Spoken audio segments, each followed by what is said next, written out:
महाराष्ट्र और झारखंड के लिए कांग्रेस अध्यक्ष मल्लिकार्जुन खड़गे ने पर्यवेक्षकों की नियुक्ति की है।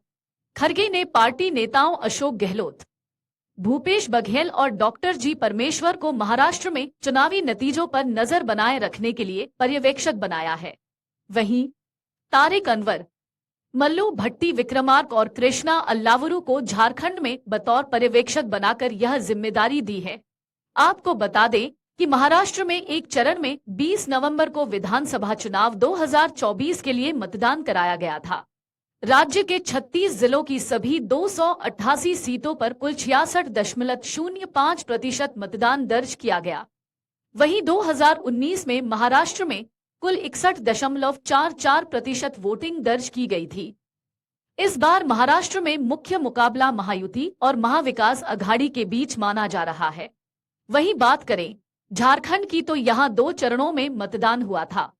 झारखंड में 13 नवंबर को पहले चरण में 43 सीटों पर मतदान कराया गया था, जिसमें कुल 66.65% लोगों ने हिस्सा लिया था। वहीं दूसरे चरण का मतदान 20 नवंबर को हुआ था। दूसरे दौर में प्रदेश के 12 जिलों की 38 विधानसभा सीटों पर वोटिंग हुई। इन 38 सीटों पर 68.95% मतदान दर्ज किया गया। आंकड़ों से पता चलता है कि 2019 के मुकाबले झारखंड के दोनों चरण में ज्यादा मतदान हुआ है। पहले चरण की 43 सीटों पर पिछले चुनाव की तुलना में इस बार 2.9% मतदान हुआ है। वहीं दूसरे चरण की 38 सीटों पर 2019 के मुकाबले 2024 में 2.01% से ज्यादा मतदान हुआ है। झारखंड में मुख्य मुकाबला झामुमो नेतृत्व वाले इंडिया गठबंधन और भाजपा के नेतृत्व वाले एनडीए गठबंधन के बीच माना जा रहा है। आपको बता दें कि महाराष्ट्र विधानसभा चुनाव के लिए मतगणना में कुछ ही घंटे बचे हैं। ऐसे में विपक्षी महाविकास अघाड़ी के नेताओं ने गुरुवार को यहां बैठक की। इस बैठक में कांग्रेस के बालासाहेब थोराट और सतेज पाटिल, शिवसेना यूबीटी के राज्यसभा सांसद संजय राउत और राष्ट्रवादी कांग्रेस पार्टी शरद पवार की राज्य इकाई के प्रमुख जयंत पाटिल शामिल हुए। जहां बैठक के बाद पाटिल को कार चलाते हुए देखा गया। उनके बगल में राउत बैठे थे, जबकि सतेज पाटिल और थोराट पीछे की सीटों पर बैठे थे। बैठक की खासियत को ऐसे समझा जा सकता है कि अधिकांश एग्जिट पोल ने सत्तारूढ़ महायुति की जीत की भविष्यवाणी की है, जिसमें मुख्यमंत्री एकनाथ शिंदे की शिवसेना, भाजपा और अजीत पवार के नेतृत्व वाली राष्ट्रवादी कांग्रेस पार्टी शामिल है। लेकिन कुछ पोलस्टर्स ने एमवीए को बढ़त दी है। शिवसेना विधायक संजय शिरसाट ने गुरुवार को कहा कि विधानसभा चुनाव के नतीजों के बाद महाराष्ट्र के मुख्यमंत्री एकनाथ शिंदे जिस दिशा में जाएंगे, हम उनका अनुसरण करेंगे और उनके द्वारा लिए गए फैसले उन्हें स्वीकार्य होंगे।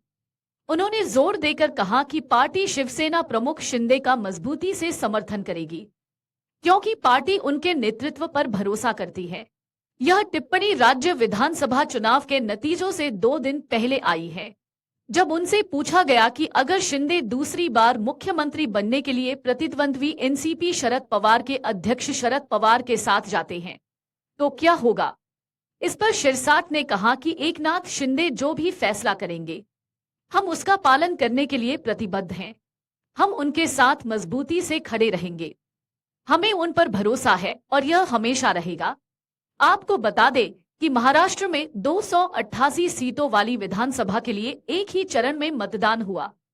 महाराष्ट्र में 4136 उम्मीदवार किस्मत आजमा रहे हैं।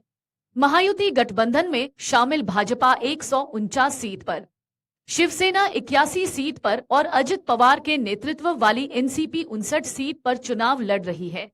विपक्षी गठबंधन एमवीए में शामिल कांग्रेस ने 101 उम्मीदवार, शिवसेना यूबीटी ने 95 और एनसीपी शरद चंद्र पवार ने 86 उम्मीदवार उतारे हैं।